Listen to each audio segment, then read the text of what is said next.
Good afternoon, and welcome to the Reducing the Use of Antipsychotic Medications Using QAPI Principles conference call. My name is Zanera, and I'll be the operator for today's call. At this time, all participants are in a listen-only mode. Later, we will conduct a question-and-answer session. During the question-and-answer session, if you have a question, please press star, then 1 on your touch-tone phone. I'll now turn the call over to Christy Wergeen. Christy, you may begin. Thank you. And good afternoon, everyone, and welcome to the Lake Superior Quality Innovation Network webinar, Reducing the Use of Antipsychotic Medications Using QAPI Principles. This webinar is the first in a series which addresses improving care for residents with dementia by reducing the inappropriate use of antipsychotic medications and enhancing person-centered care practices. My name is Christy Wergeen, and I will be presenting this webinar today as a representative for Lake Superior Quality Innovation Network, which includes Minnesota, Michigan, and Wisconsin under the Centers for Medicare and Medicaid Services Quality Improvement Organization program. I have over 30 years of experience as a registered nurse with specific background in elder care, quality improvement, leadership management, and customer employee satisfaction. I have been leading the Minnesota Partnership to Improve Dementia Care here in Minnesota since 2012. All lines will be muted during the webinar. However, after the presentation, we will have a time for questions and answers, so please make a note of any questions that may come up as you listen or place your questions in chat. Today, I will be reviewing the motivation for reducing the use of antipsychotic medications for persons with dementia and identify progress that has been made in these efforts. The bulk of the presentation will be on how to use QAPI principles to further reduce the use of these medications. And for those of you who've been participating in the National Nursing Home Quality Care Collaborative, you know that we've spent a lot of time discussing QAPI implementation.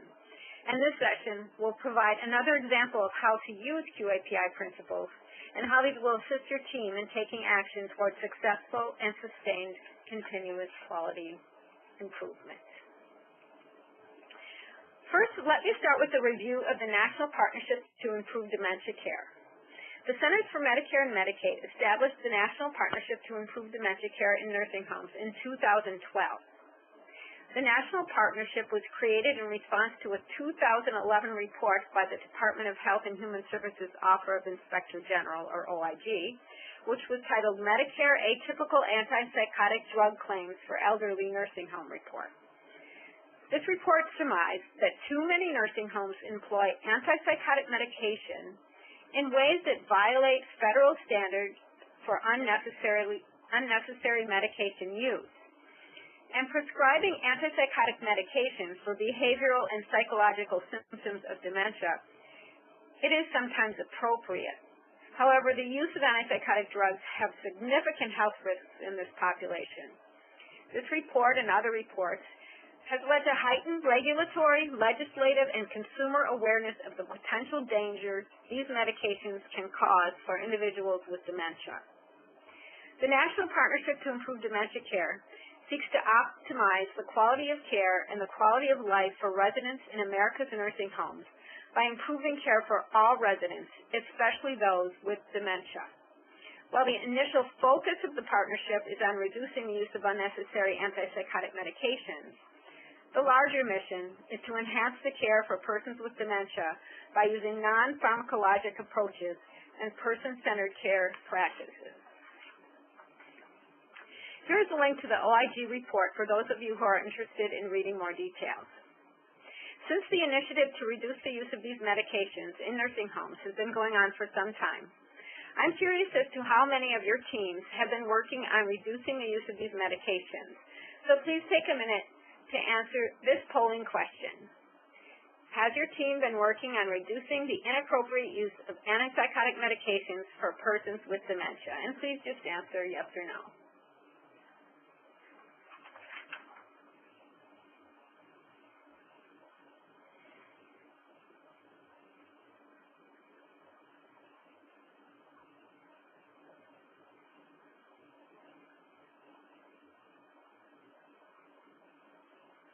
It just takes a little minute here. And then we'll bring up the results.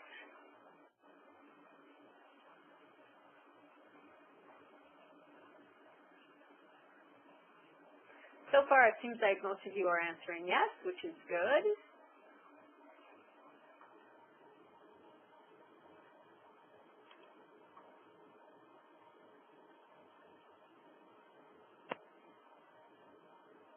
All right, and while we're waiting for those to come forward, it looks like of 73, 71 of you are saying that yes, you are working on these that answer the question. So that's wonderful. Okay, so this slide indicates the state progress for Michigan, Minnesota, and Wisconsin. This progress measures data sent to us from CMS from the start of the National Nursing Home Quality Care Collaborative. So you'll notice that the baseline rate is different from the baseline rate from the national partnership. Oops, I'm sorry. Let's look at the national data. I was skipping to the state data.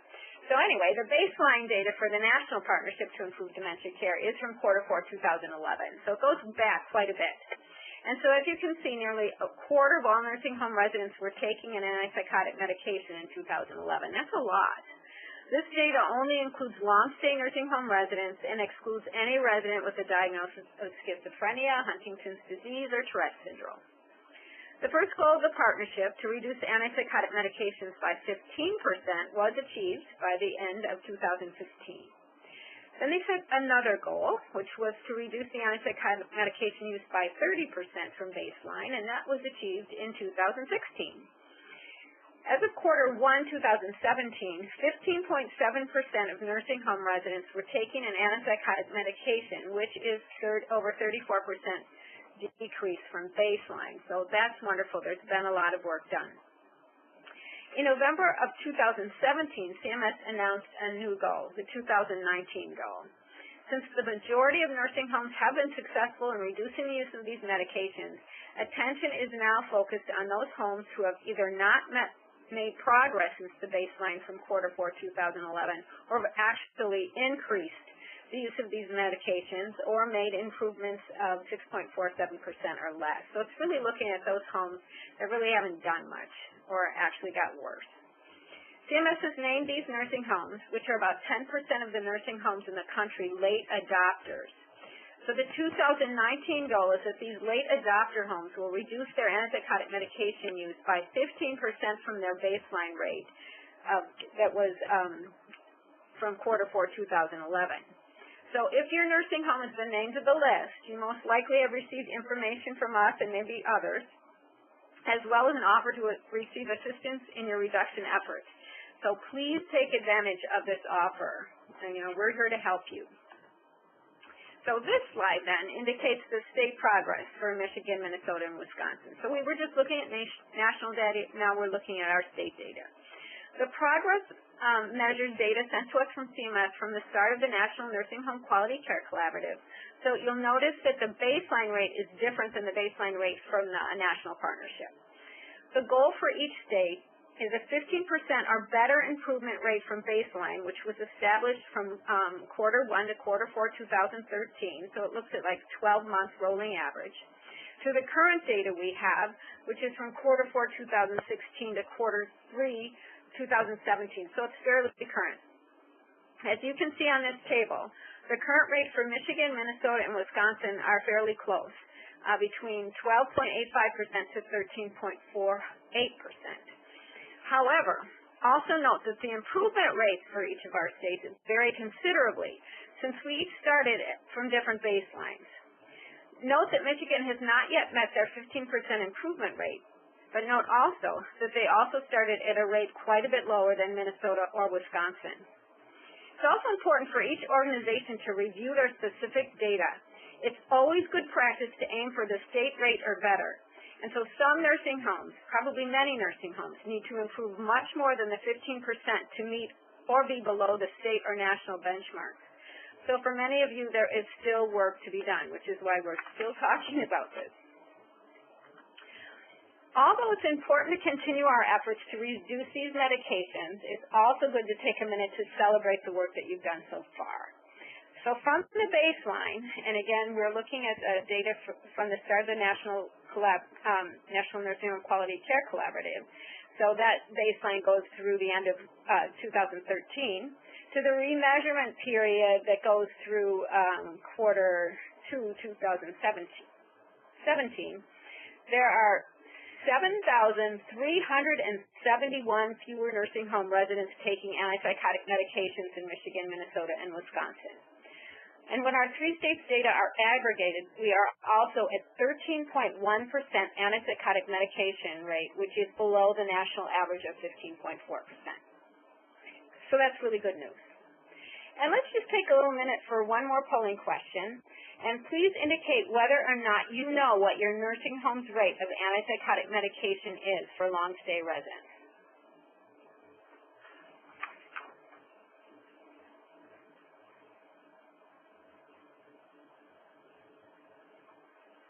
All right, so I'm just watching here. Still coming in.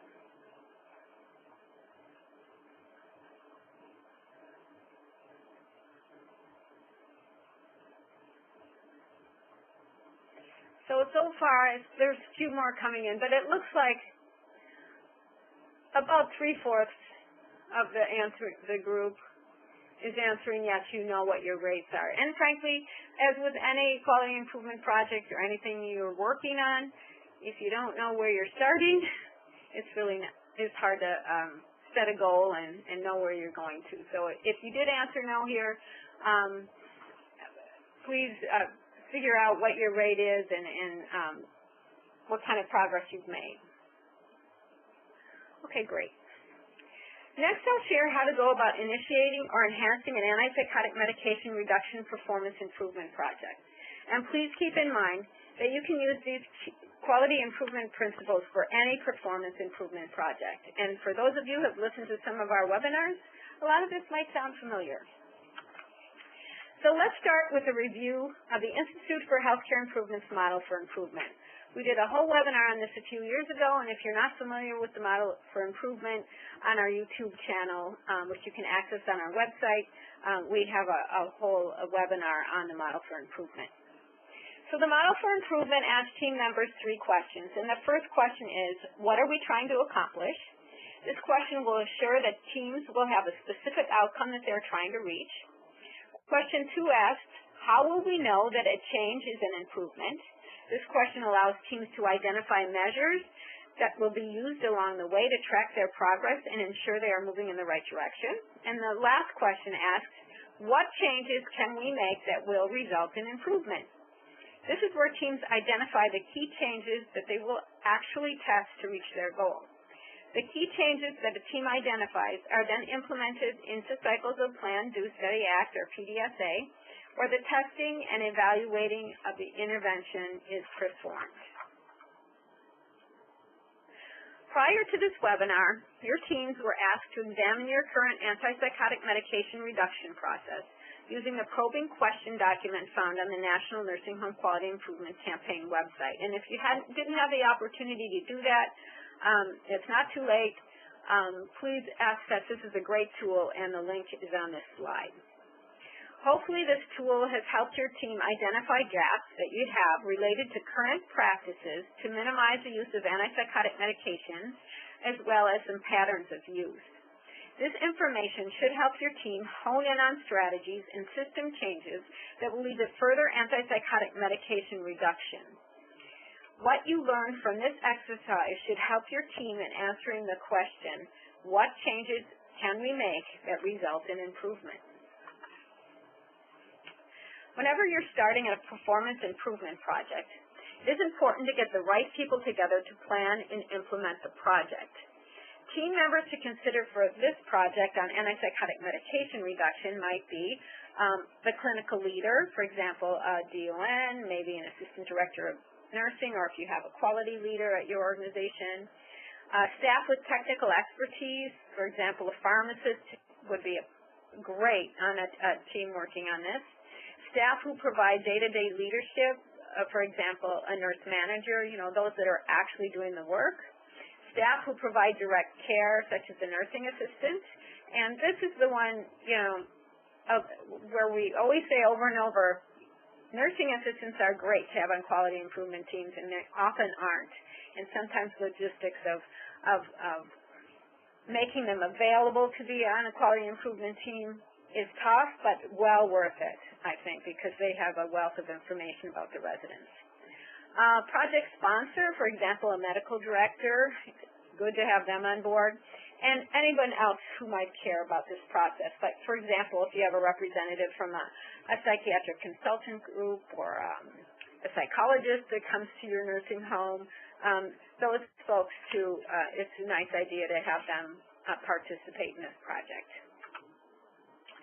Once you establish your team, take some time to create a project charter, which will help your team clearly define what you're trying to accomplish. Really, if you spend some time up front really planning your project, it's going to make all the difference. So even though this might seem like a tedious, thing to do, it is really important, and in the long run, I think you'll be happy you did. So what a project charter does is it clearly establishes the goals, the scope, the timing, the milestones, team roles, and assigned responsibilities for an improvement project. The charter is typically developed by the QAPI team and then given to the implementation team that will carry out the PIP. This provides the PIP implementation team with a clear understanding of what they're being asked to do. Nothing worse than being put on a team and not really know what your goals are and what you're supposed to be doing. So the charter is a valuable document because it helps the team stay focused. However, the charter doesn't tell the team how to complete the work. It just tells them what they're trying to accomplish. So this is an example of a project overview for a PIP on reducing the use of antipsychotic medications. And if you look at it, the overview starts with just the name of the project, make it simple and clear. The name of this one is the reduction of the use of antipsychotic medications for residents with a diagnosis of dementia. And then talk about what is the problem that we're trying to solve. Again, make it simple. So some of our residents with dementia are taking antipsychotic medications, and use of antipsychotic medications has significant health risks in this population. And then the background, why did you decide to do this project? Well, it's often been our practice at our nursing home to treat residents with the diagnosis of dementia who are having difficult to manage behavioral expressions with antipsychotic medication. And so 21% of the long-stay residents with a diagnosis of dementia are currently taking antipsychotic medications, which is well above the state and national average. And so then the goal is to reduce the percentage of long-stay residents with a diagnosis of dementia that are taking an antipsychotic medication from 21% to at or below the state average of 13% by August 1st, 2018. Now, in a minute, we're going to look at a goal-setting worksheet, which helps you develop this goal. So you can pull that out of the goal-setting worksheet and put it in your charter.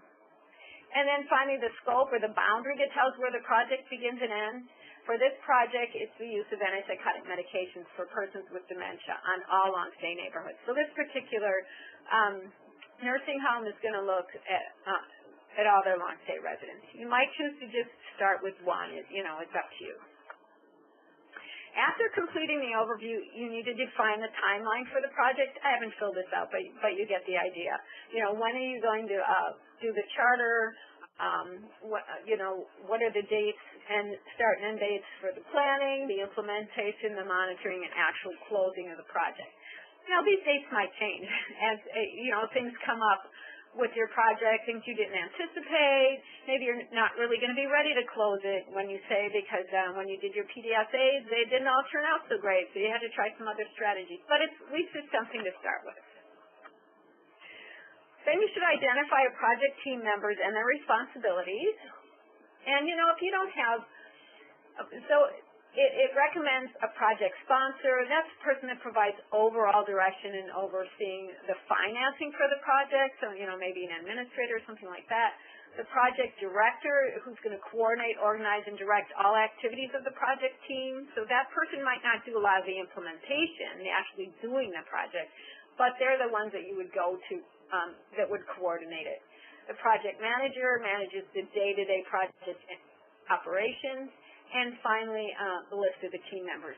Now, if you're a really small nursing home, you don't have a lot of these different kind of folks, you might not have a different person that's your sponsor and your director and your manager, and, just whatever works for you.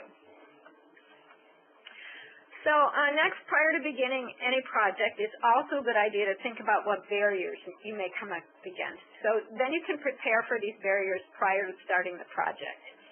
Really, if you can think about them beforehand, think of solutions, you're probably going to save a few headaches. So here's an example.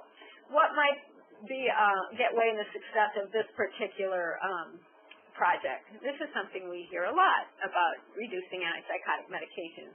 Staff might not be on board with reducing use of these medications. They've done it a long time. This is kind of the culture of the place. You know, they don't see a reason to change. So what should you kind of do before you start the project to help it be successful? Well, you might provide some dementia care training for staff. So this place thinks, well, they're going to show the hand-in-hand videos and engage staff in discussion and activities following the videos. They're going to also include the direct care staff in the planning and implementation of the PIP. That's always a good idea. If you have people that you feel like are going to be resistant, if you make them part of the process and the planning up front, you're probably going to get them to be more on board. Share success stories with staff during the project. If there's something, if you see something really good that happens, like you take someone off a medication and really wasn't too involved before, and now they're more alert and involved in activities, you know, that's a good example of how it improves the residents' quality of life. And then you also might want to develop additional processes to support staff when they experience resident responses that they that find difficult to interpret and manage. We're going to talk a little bit more about this later. Okay. Finally then, to complete the charter, just ask your leadership to sign the charter, which will help ensure that everyone is on the same page and you have full support of everyone. Okay, so that's the charter. It's really not too painful, and like I said, it's a pretty important thing. It's nice to have a little guide when you're discussing how to get a project going. Okay, so next we talked about setting a goal, and we wrote the goal on the charter, but you need to give some thought to that goal. And the goal-setting worksheet helps you establish your goal and really answer that question of what is it that we're trying to accomplish, back to the model for improvement. So you'll note that on the project overview in the charter, the team is asked to identify a goal, and this goal setting will help you do that. So here's a particular thing. Again, they're going to ask that you describe the business problem to be solved, and this is the same as what was on the other sheet, so I'm not going to reread that. Then you want to use the SMART formula to develop a goal that is specific, and by answering these three questions. So this helps you really hone in on a goal that everybody can get. It's very specific, and it answers the questions: what do we want to accomplish, who's going to be involved, and where they're going to take place. So what do we want to accomplish? We want to reduce the percentage of long-stay residents with the diagnosis of dementia that's taking an antipsychotic medication from 21% to at or below the state average of 13% by August 1st, 2018. Who's going to be involved? All long-stay residents with diagnosis of dementia who are currently taking an antipsychotic medication, and it's going to take place in all your long-stay neighborhoods. So that's very clearly spelled out. The next step is to define what measure you will use to figure out whether or not your goal is reached. So you should answer these questions. What is the measure you're going to use? What's the current data figure? And that's going to be your baseline.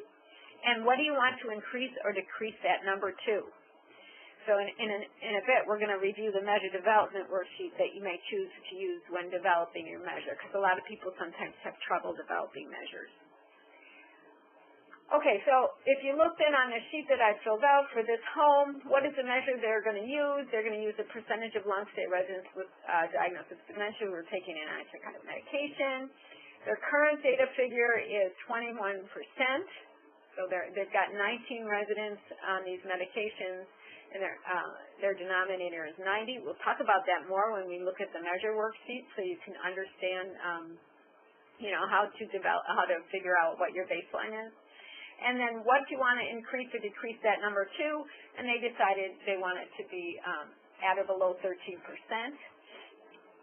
They've actually figured out, well, that would mean your numerator would have to be 11, so we'd have to really get rid of these medications for 8 of our residents. So it's more clear, understandable, and easy to communicate. Okay, finally then, when establishing a goal, you also need to establish a goal that is attainable, relevant, and time-bound. You don't want to establish a goal that, isn't a stretch, and at the same time, you don't want to establish a goal that there's no way you're going to reach it. Like, for example, you're never going to want to set a goal that says you're going to have no falls in your nursing home. I mean, that's not attainable. It's not reasonable. So there's no sense in doing that because you'll always feel like you're failing. Okay, so let's start looking at this. It says, define the rationale for setting the goal measure above. So this is to help determine if it's attainable.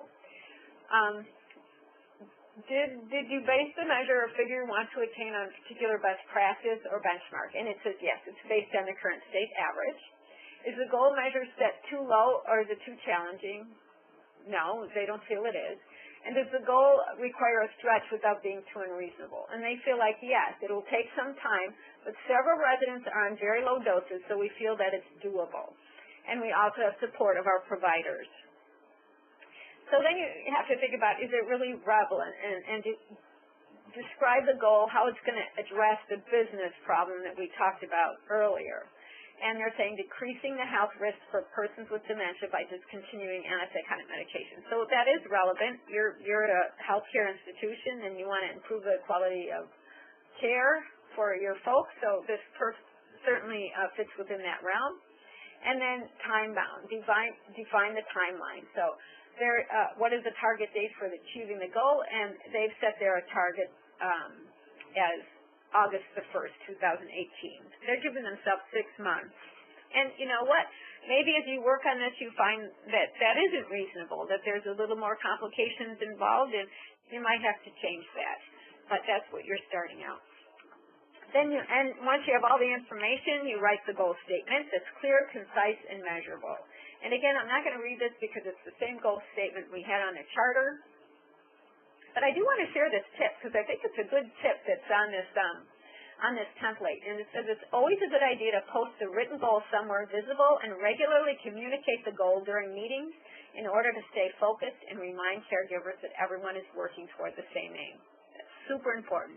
Once you set a goal, make sure you be transparent. This is what our goal is, and then regularly let folks know, how you're doing. Are you getting closer to the goal? And that's, it helps get everyone engaged in helping out. All right, so we're going to get a little bit deeper into the measure part because we have found that a lot of homes get stuck in developing measures. And what I was just demonstrating was one outcome measure, but there's other measures that you might want to consider in this project or other projects. So remember that to figure out whether a change results in improvement, again, we're going back to the model for improvement, you have to develop measures. So you can develop one or more measures, and there's 3 different kinds of measures. They could be structural measures, process measures, or outcome measures. So structural measures, they give you a sense of healthcare providers' capacity, systems, processes to provide high quality of care. So, for example, whether or not the healthcare organization uses electronic medical records or computerized order entry systems, that would be an example of a structural measure. Those aren't made quite as often as the other 2. Process measures, on the other hand, they measure what the organization actually does to make sure the system works.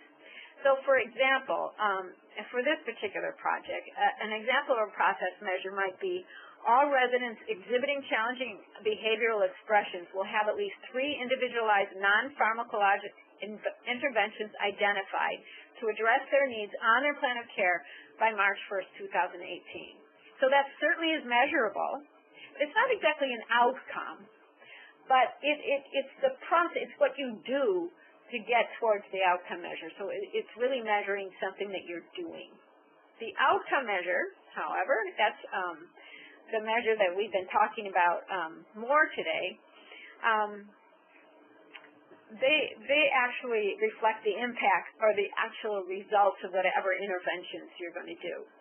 So an example here is the percentage of long-stay residents with a diagnosis of dementia that are taking an antipsychotic medication will decrease from 21% to 13%. So that's an outcome that you can measure easily, but it's really what happens when you do all your strategies, your interventions. What are you going to, what is your outcome going to be? So when developing a measure, again, if you might want to use this tool, and you start by defining the numerator and the denominator. So this is where some people start getting a little nervous. So hopefully this will help it make it a little easier. Okay, so the numerator, this is what you're going to be counting as having met the desired result. And in this case, it's going to be all long-stay residents who have an order for antipsychotic medication, but you're going to take out on the numerator any long-stay resident with a diagnosis of dementia who also has schizophrenia, Huntington's disease, or Tourette's, because they're not included in this particular quality measure. So those are the folks you're going to want in your numerator. Your denominator is going to be the number of long-stay residents in the facility on the last day of each month. So what you're saying is your measure, you're going to do it at the last day of each month, and this is the data that you're going to gather. So consider if there are any exclusions that would keep a resident from being included in the denominator. In this case, there isn't. And then figure out what the baseline is by dividing the numerator by the denominator and multiplying by 100. Okay, so we're saying in the numerator we have 19 folks in our long-stay units, neighborhoods, that have a diagnosis that have an antipsychotic medication ordered, and they don't have schizophrenia, they don't have Tourette's, they don't have Huntington's disease. There's 19 of those folks. And in our denominator, we have 90 folks that are in the last day of month that are living in our facility, in the long-stay neighborhoods. So then you would just divide 19 by 90 and then multiply by 100. And that comes up with and then you've got your baseline. So in this case, it's 21%. Okay.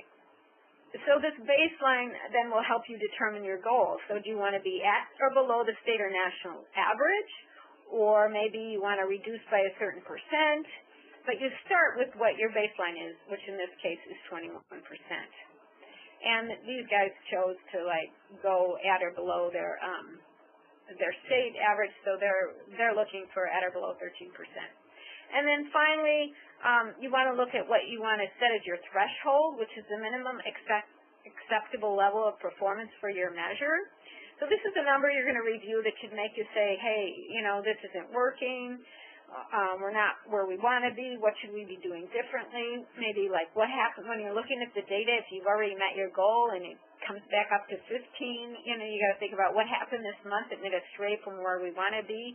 So you can kind of think of it as like a red flag that once you reach that number, you should really look a little bit look better and figure out what happened. All right, so we're getting there. So finally, when you develop your measures, determine where you get your data, what your sample size is going to be, and the methodology, and how frequently you're going to measure and how long you'll be collecting the data. So you might not always think of that, but you got to know where you're going to get it, how long you're going to collect it, who's going to collect it, all that kind of stuff. So the data source for this home, they've decided they have an internal tracking spreadsheet. They don't want to look at the quality measure because the quality measures are old by the time they get them, and they want to have monthly data. Every month they want to know exactly where their rate falls. So they've developed their own internal tracking sheet, and that's what they're using as their data source.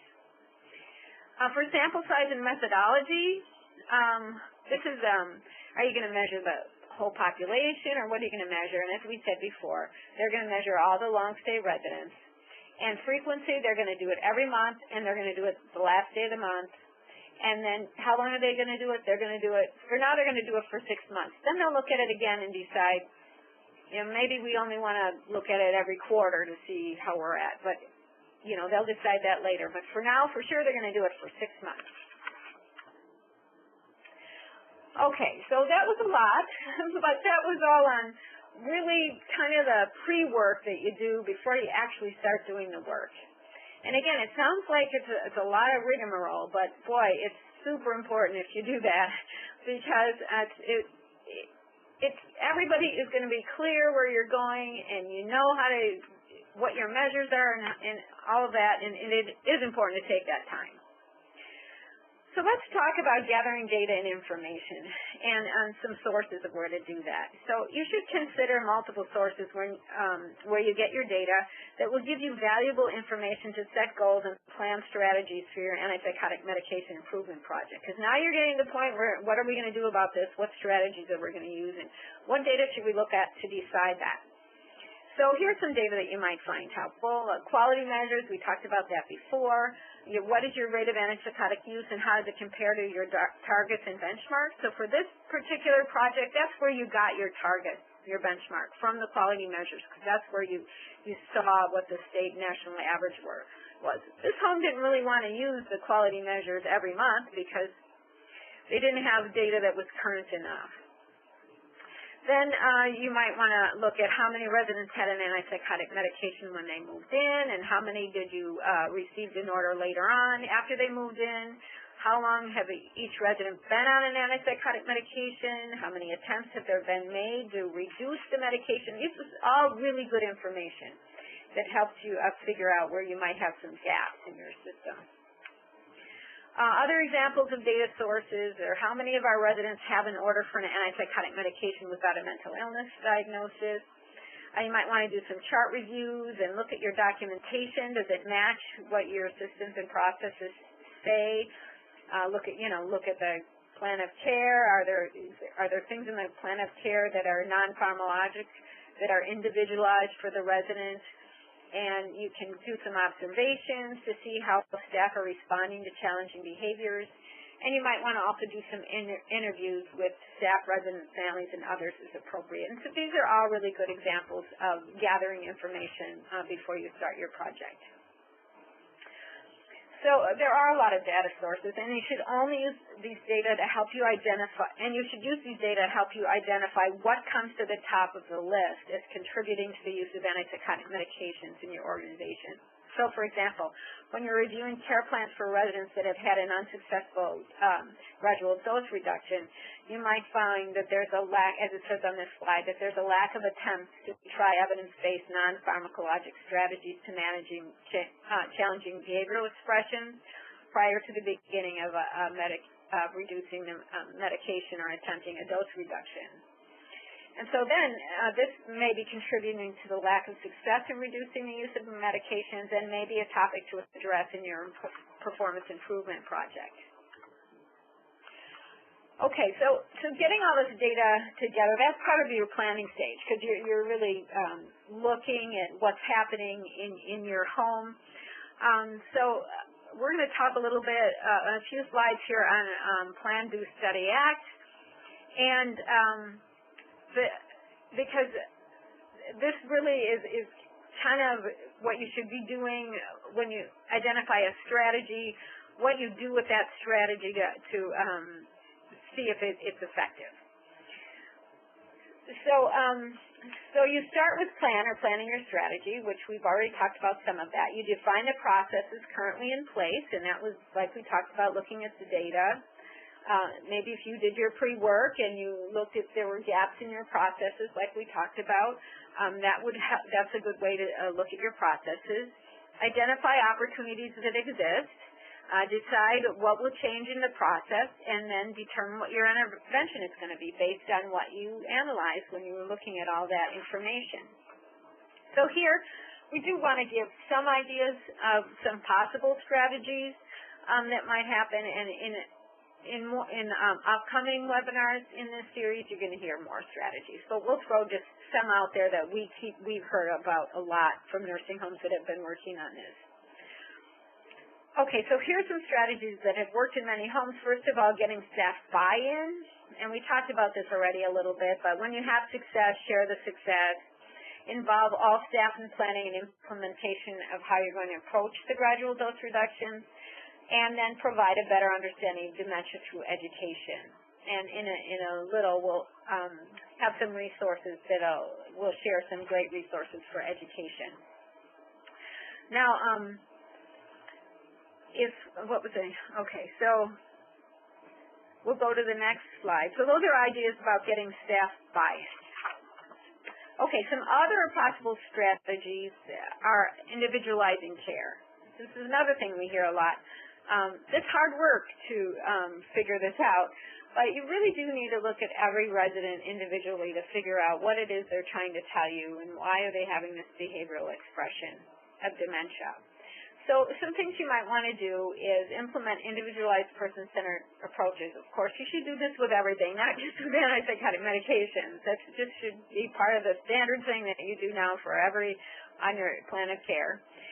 And to do that, you have to know the resident really well enough to understand what triggers their responses. And again, we can't really say this enough, that if you don't use consistent assignment, if you don't have the same folks taking care of the residents every day, it's difficult to do this.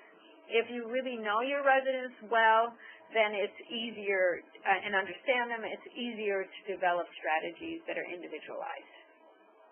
And also individualized plans of care for each resident that addresses challenging behaviors by recognizing unmet needs through the understanding of each resident's history, lifestyle, and culture. That's a lot in one sentence, but it's really important. And it's really trying to figure out from the resident, from the family, what are they trying to tell you when they're having some kind of a behavioral expression, and how can we individualize our plan of care so we're recognizing what they're telling us and we're not just giving them medication to sedate them. Nursing home teams often share that they do not order or start antipsychotic medications. Boy, if I can tell you how many times I've heard that. They come to us on these medications. We're not ordering them. So, and that's true. I think the efforts to reduce these medications the nursing home has taken the bulk of the hit on this. There's no doubt about that. Hospitals aren't hearing about this. Clinics really aren't at the moment. So folks do come to us on these medications. So here's some things you could do. Maybe before a resident is admitted, you can contact the hospital discharge planner about an appropriate diagnosis. Make sure that you have the right diagnosis before they're admitted. What's the history of the medication used? And maybe even if it was ordered there, like maybe for delirium or something, the hospital can discontinue the medication prior to discharge. That's ideal. Doesn't always happen, but that would be ideal. Or another thing you could do is establish an automatic process for evaluation and gradual dose reduction for newly admitted residents who are taking antipsychotic medication. So start like right away, and don't wait. For nursing homes that recognize that nurses are calling physicians for an order for antipsychotic medications, maybe on the weekends or maybe on off shifts, a lot of nursing homes have established a gatekeeper, and it's been an effective strategy. So you can structure it so nurses must first check with the nursing leader or maybe the interdisciplinary team before contacting the physician for a new order, dose, or change. So just make that part of your process, part of your policy, that before, unless it's some kind of dire emergency, that before you call a physician to up a medication or start a medication, that there's a discussion with the team, or at least, at the very least, that there's a nurse leader, like the DON, that knows about it and approves it. So anybody just can't be going around calling for these orders. Now, dementia training is not only a regulatory requirement, but it's absolutely essential to give all staff the tools to care for specialized needs of residents with dementia. It's not reasonable to expect staff to know how to respond to residents with behavioral expressions if they don't understand the needs of those with dementia. You can't expect them to know what they do if they don't really get it. So there are many free training resources available in the nursing homes. We're going to share those in a resource section of this presentation. And this slide just says that everyone needs training, and it just outlines what the long-term care training requirements are for nursing home staff. All right. So that was a lot under plan, but really you need to take the time to figure out what you're going to do and what's going to be most effective. So once the strategy or strategies are chosen, it's time for the fun part, and that's the do part. So all this has been leading up to what you're going to actually do. So during this stage, you need to test your strategies on a small scale You might want to do it with one resident on one unit at a time, depending on what your performance improvement project is. Not going to do that with this project. Document your observations, including success, any problems or unexpected findings, and collect data you determine is needed when developing your goals and your measures. So that's the do stage. Again, make sure you document and you collect the data while you're doing this. You said you're going to collect data every month, so you keep doing that. And if you have a process measure that says you want to make sure that there's that folks are updating the care plan with non-farm strategies or whatever you've decided, you should be collecting that data to make sure it's happening. Next, you should study how well the strategy works. So you might be studying outcome data, which will tell you if the strategy gave you the results you want. So again, were you able to reduce the use of antipsychotic medications? So you might want to look at that. Or you might be studying process data. That will tell you if your team is doing what they said they do. So for example, if all care plans been updated, like we talked about before, to include non-farm interventions. So that's the study part. You're really summarizing what happened, what you've learned. Did you have any unintended consequences or surprises or successes or failures with that particular strategy? After you've analyzed the data, then you need to act on what you've learned. So if things didn't work out quite like you hoped, but it was kind of successful, then you can adapt or modify the strategy and repeat the cycle. If the strategy worked great and you had great results, go ahead and adopt it and expand it to additional resident staff and units. Maybe if whatever strategy you used worked really well, you might want to say, well, let's use it on our short-term units too. We have plenty of residents on antipsychotic meds there, so let's make sure we're doing it there too. If the strategy isn't effective at all, abandon it. I mean, you can't expect to have different results if you keep doing the same thing over and over. So just abandon it and try a different strategy and do another plan, do study, act cycle.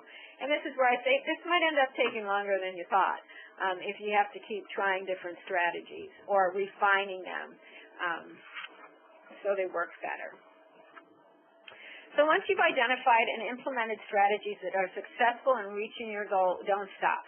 You need to make sure you've developed a lasting change that will continue even if there's staff turnover, and we know there is going to be, right? Or staff drift from their practice. So to ensure that you can sustain the changes you've made, you must make sure that leadership continues to support the team's efforts, that you've developed policies and protocols that support systems changes. So if leadership leaves or something, you've got it written down somewhere. It's clear what you're doing. That you've made any environmental changes that may be necessary to support the change, and you continue with periodic measurement, even when the PIP is completed. So maybe you will stop measuring the data every month, but maybe for a while you'll do it every other month. Maybe then you'll go to every 6 months, but you keep kind of watching it. And if it hits that, if it hits the threshold, then you get nervous and you have to figure out, identify quickly what the problem is so you can get back on track. All right. So fortunately, there's plenty of evidence-based resources to support this work. You probably don't have to create anything. There's like a wealth of information on this. So here's just some resources quickly that you might find helpful. If you're interested in reviewing strategies that high-performing nursing homes across the country are using to reduce the use of these medications, check this one out. This is the CMS Change Package, which includes a 5-point bundle of strategies. And all of these slides have the links to these resources. Our website, the Lakes Prework website, we have some great resources housed on our Reducing Unnecessary Antipsychotic Medications webpage. There are really good resources on the National Nursing Home Quality Improvement Campaign, which used to be the Advancing Excellence website. And this is where, by the way, this is where the probing document pre-work is housed. This is a great toolkit and has several resources that will help you in your efforts. It'll also kind of go through how to do a performance improvement project using all these resources. And the pre-work for the next 2 webinars in this series were adapted from this particular toolkit. If you just want to understand the long-stay quality measure better, and maybe your MDS folks want to make sure they're coding it correctly, this is a really great sheet that helps you understand the measure itself. The Alzheimer's Association Dementia Care resources, these are some brand new resources that the Alzheimer's Association has put together, and their dementia care practice recommendations, a lot of good stuff there, and it's brand new. And I mentioned that we would include some training resources. All of these resources, again, are free to use. The hand-in-hand training program that all nursing homes should have received several years ago. If you don't have it anymore, you can download some great videos and things that are wonderful good for a staff discussion and to respond to on caring for those and understanding those that have dementia. There's a training program, the Iowa Geriatric Education Center. This Bathing Without a Battle has been around forever, but it's still really good. And the neat thing is you can even get CE credit for it now, and it's free. And there's some short little, Teepa Snow made some short little videos that are also really great. Great discussion, get discussions going like in team meetings and that kind of thing. And the CMS Go API tools, hopefully you've all accessed these sometime. These tools are totally, you're not required to use them for Go API. However, there's some great tools here. And the charter worksheet, the SMART goal worksheet, and the measure development worksheet, if you're looking for the templates for them, this is where they came from. So I just want to review before we go to if we have time for a few questions. I just want to review what's coming up in this learning session. On February 14th, we've got a speaker talking about navigating the mental health complexities of a progressively younger long-term care population. This has really been something we've noted as we talked with nursing homes that have high rates of antipsychotic medication, that their populations are really changing, so we want to address that. Just a reminder to get the most out of this series, please complete the pre-work. The pre-work for this one is to complete this template that we've provided here on all of your residents that are on antipsychotic medication. On February 21st, you're going to hear from a consultant pharmacist about some strategies for reducing antipsychotic medications, and we're asking that you complete at least one SBAR. Your team completes at least one SBAR prior to this webinar, just to help you communicate with the providers on reducing these medications. It's all in the way you present it sometimes. So this particular template is a great teaching tool to help you with that. And then finally, we're going to end up with a sharing call on March 1st on reducing inappropriate antipsychotic medications. And we encourage as many of you that can to participate in this, bring successes and barriers your team is having related to antipsychotic medication reduction so you can discuss with your colleagues. And we're also fortunate to have Dr. Robert Sontag, who's a champion for reducing unnecessary antipsychotic medications. He's going to be available to help with problem solving during the call. And just a reminder, you need to register for all the events and to see the link on this slide. All right, so I know that we don't have a lot of time left, but we do have some.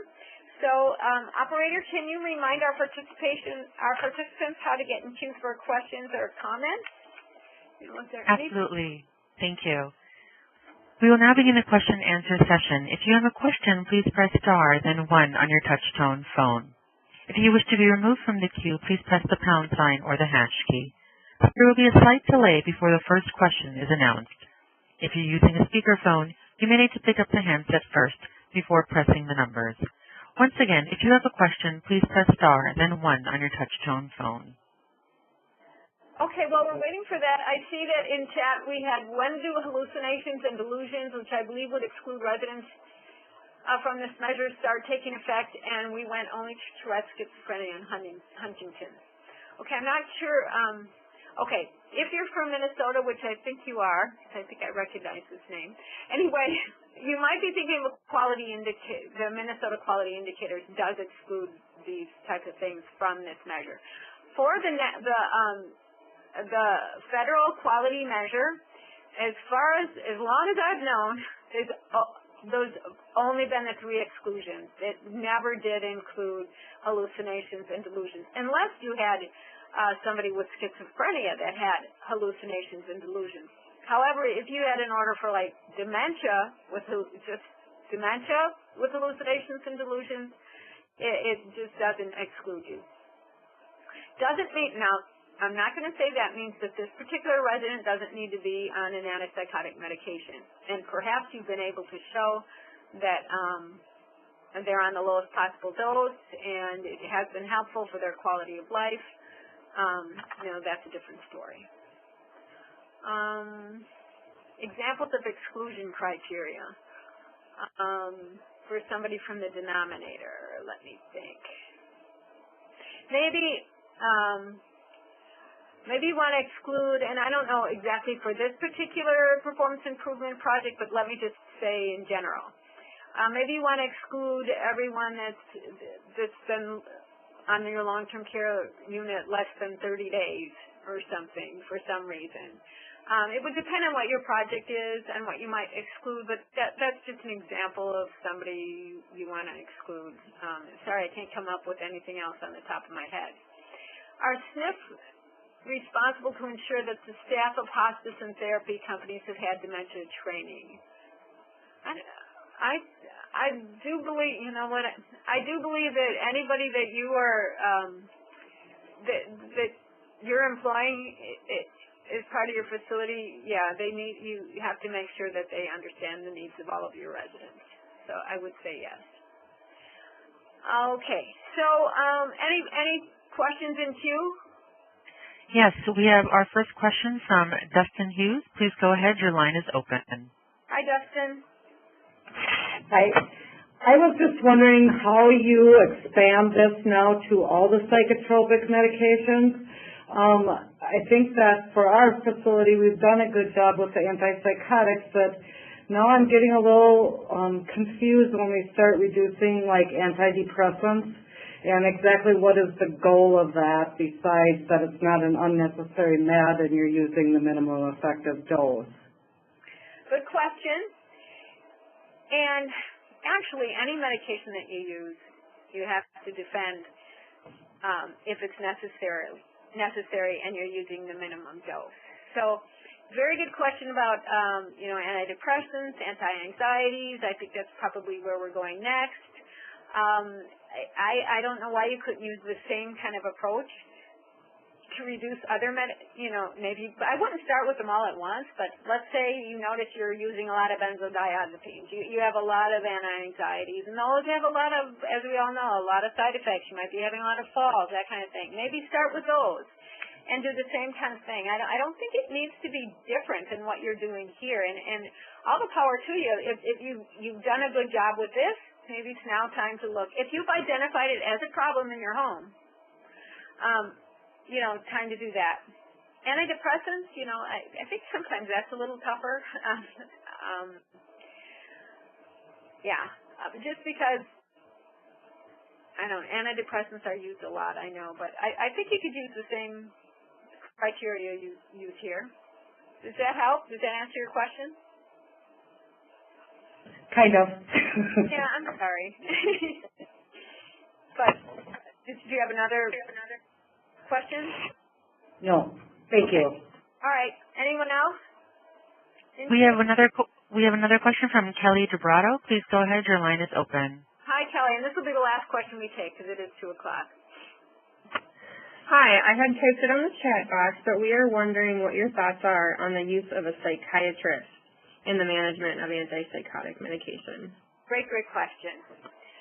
Okay, so first of all, we always say, well, that's what a psychiatrist does is he's trained to use medication. So we do notice oftentimes if nursing homes have chosen to use a psychiatrist to come to their home on a regular basis, they might increase their use of antipsychotic medication.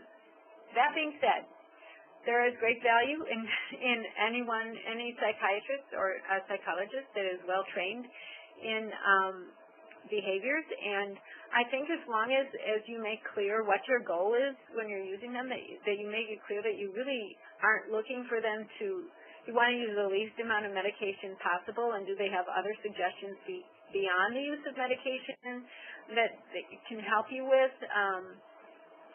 that might be more helpful. If you have a consultant psychologist on board, they're probably less likely to jump to the medication use as a psychiatrist. Whoever you're having as a consultant, just assure that they're documenting, yep, and including those pieces on why the medication is necessary and the effects of the medication, and you'll be fine. Okay, I think we've gone over, and I hate to use any more of your time. So this concludes the educational session. And as you exit from the webinar, a window is going to open for a short evaluation. And I've also included the link, or Jen is putting, there we go. The link is also in the chat box. And please take a minute to provide feedback on today's session as you exit out. Once you've completed the evaluation, you'll receive a certificate of participation. Also, on this slide, you'll see the names of all the leads in the different states, and if you have any further questions, or if you're a late adopter and you want to make sure you get some assistance, just reach out to either Kathleen in Michigan, me in Minnesota, or Tony in Wisconsin. And as a reminder, this session was recorded, and it will be available on our YouTube channel in about 2 weeks. And thanks, everybody, and have a great afternoon. Thank you, ladies and gentlemen. This concludes today's conference. Thank you for participating. You may now disconnect.